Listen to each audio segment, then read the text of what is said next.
If you ever wanted to turn your paintings into art prints, I'm going to show you exactly how to do that step by step, from painting, scanning, printing, to the final product.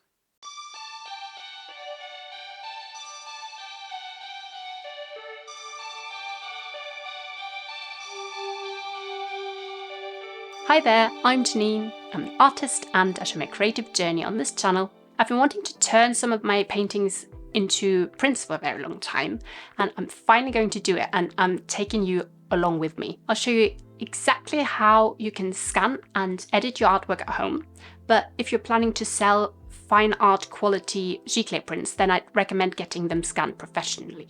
Then I'll walk you through how I get them printed with Gelato, a print-on-demand platform that makes it easy to create and sell art prints worldwide.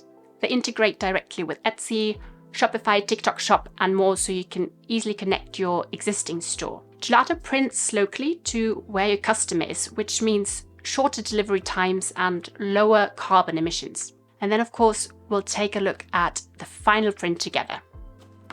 I've really been enjoying using soft pastels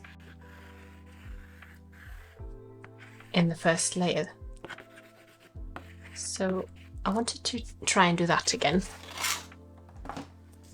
It helps to bring a lot of energy already into the first layers and a lot of texture. I'm adding some matte fluid medium on top to fix the pastels in place. This is just to eliminate the blank page and get something down that you can then respond to.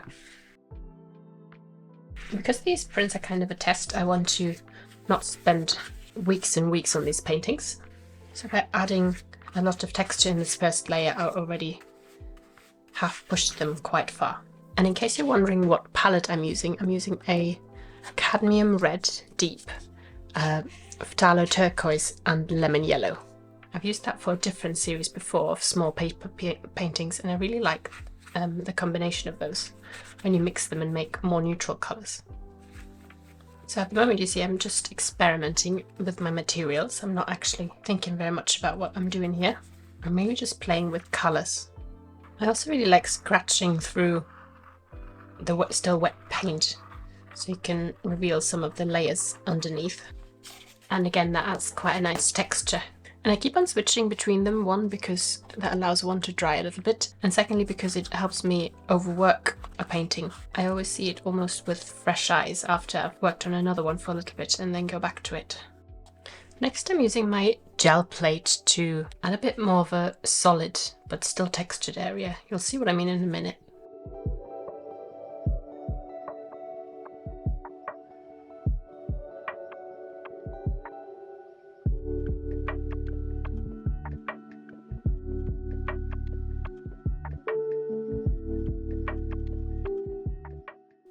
The gel plate just adds a nice haze and just tones down a lot of those very energetic marks from earlier. If you like this video, consider subscribing. I like the orange on the other one, so now I'm doing some orange for this one here too. I've lost a lot of the texture, so now I'm going back in with some soft pastels. And I'm going over those marks again with some matte medium.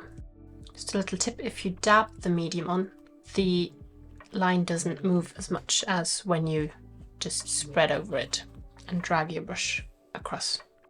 And you see that the light marks from the pastels are completely disappearing. And I still want to add a bit more texture to this one. So now I'm just intuitively letting the brush dance across the piece of paper. They've gotten very dark, so I want to add some lighter colour. I'm mixing a fairly neutral colour.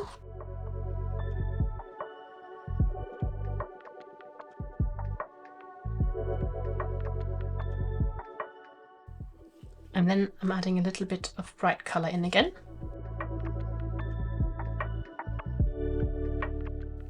Now I'm adjusting some of the colours to be a bit more of this orangey colour, all the greens and reds.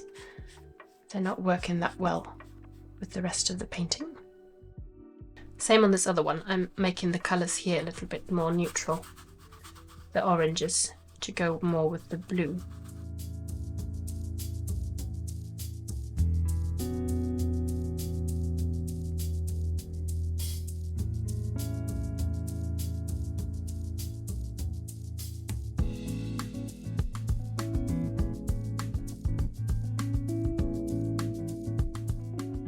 For scanning, I'm scanning at home today, but I recommend that if you do, especially if you want to do a fine art G-clay print, that you get your art professionally scanned.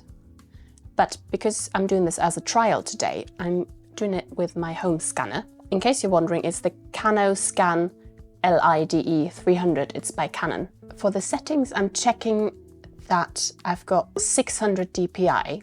That allows me to go up to twice the size of my original scan. If you scan with 300 dpi, I wouldn't enlarge it. And then I'm also saving it as a TIFF rather than a JPEG. It's just less compression. And then when you're scanning, always make sure to clean your scanner. Also don't forget the top. So I've just got a little screen cleaning microfiber cloth here.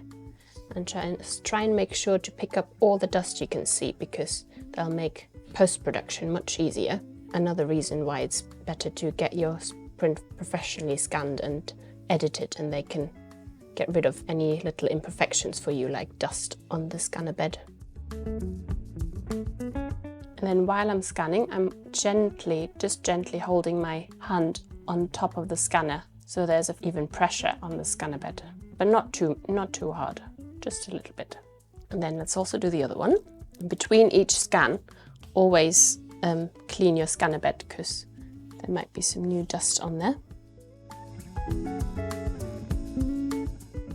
So I'm using Gelato today for my prints, and I want to check the sizes of the print I was going to create. So go to wall art, and then I want to do a poster. I want it to be roughly A4 size. Let's go with a premium matte paper. And the 20 by 25 is probably no, actually here, there's one, that's A4. 21 by 29.7 or 8 by 12 inches. So I'm going to edit my scan in Affinity Photo. You can also do it in Photoshop. I do recommend more of a professional software for this, like Affinity or Photoshop. If you don't know how to use those, get your print scanned professionally, and they usually have an option where they can edit the file for you as well. And it's really worth it if you want to make your prints look professional. So I'm going to do a new size, and I want to do it in centimeters. I'm going to double check the size here. 21 by 29.7. 21 by 29.7. And DPI I'm going to do 600, because that's how I scanned it. Actually, I can only go up to 400, but that's fine, because if you want to do a larger print, then you'll just do the larger size. I'll go with 400 DPI. And then I will import my file. This is my file. Okay, you see it's a bit larger than my canvas, so I'm just going to resize it. And the reason why I'm not editing the file itself is because I want to see the edges will obviously get cut off. So if I stretch it to cover this, you'll see the top will be cut off a little bit when it's printed. So it's better I do this now rather than when I get to have it printed, and then I have more control over which bits I want to cut off. So I could move it down a little bit if I wanted and have more of this showing, or can move it up and have more of that showing. I think like that. And then what you want to do is, first of all, I would duplicate this layer and then use the stamp tool. Photoshop also has a stamp tool, which is this one here on the side, and zoom in quite far. And then look if there's any imperfections, like some dust that collected. Actually, I will move it down a bit because there is my signature here I don't want cut off. There's a little white dot here, for example, that looks a bit funny. So I'm using the stamp tool, and you're gonna have to select a source. So I'm using something that's the same color as around here. So let's say from here, and then I paint just over that, and then that disappears. I think we're pretty good for dust, actually. The wiping helped. There's a little white bit on the side here. Sometimes, especially if you've got a larger scan, here's a little bit of dust. So I'm just taking this, putting over here. That looks pretty good. And then the other thing you want to do is check your colors. So do that in daylight. Don't do that at night. So this looks a lot more pinky than my original. So what I would do then, I'll first of all try to add a saturation layer, color shift. Yeah, that already helps make it a little bit less pink. I do like it quite in the more pinky version actually. So just slightly. And then also this seems darker than that. Usually when it gets printed, it will look a little bit darker, so keep that in mind. Add a levels layer. See what happens if I darken that a little bit.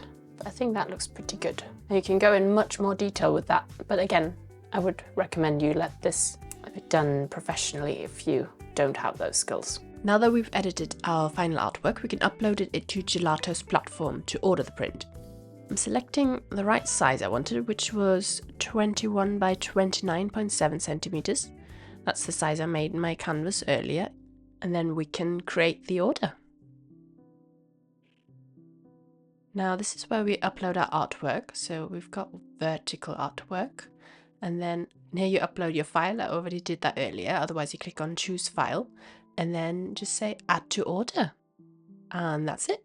You just check out and your print will be shipped. You can even integrate your Etsy shop or TikTok shop or anything like that with Gelato, which is really convenient, which means that they just handle everything. As soon as somebody orders, you don't have to do anything. It goes automatically through to your shop and they Gelato then produces the print and ships it directly to the customer.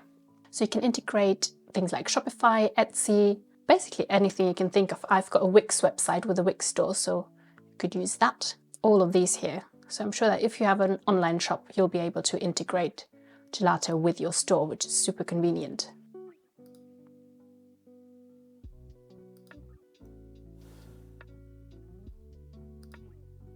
And then it just connects it for you.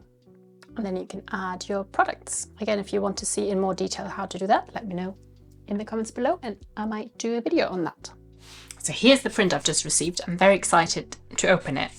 And I thought I'll have you there when I open it and see it for the first time. Ah, it's lovely. Look how cute. I chose quite a small size. And it doesn't have any of the Gelato labels on there. Nothing says that it came from Gelato. Let's just rip it open, shall we? So that's very nicely wrapped as well. Nice and protected with the tissue paper. And then of course when it comes rolled, you will have to put it under some book pages, for example. And I'm actually really happy with that, with the print quality. So this isn't the most high-end paper they've got. This is the one I chose is quite a smooth paper. I do really like it. You can really see all the details of the texture of my painting. So I think that turned out really well. I'm very happy with that.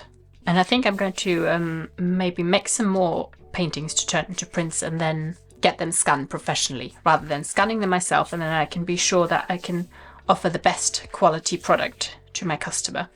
And when I do sell them, I'm probably also going to choose a slightly better paper, maybe the museum grade paper.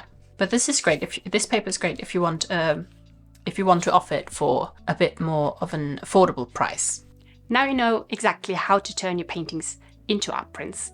And if you've been thinking about printing your art, now's the perfect time because Gelato is offering 50% off your first order, but only within the first 2 days of signing up. You'll find a link in the description.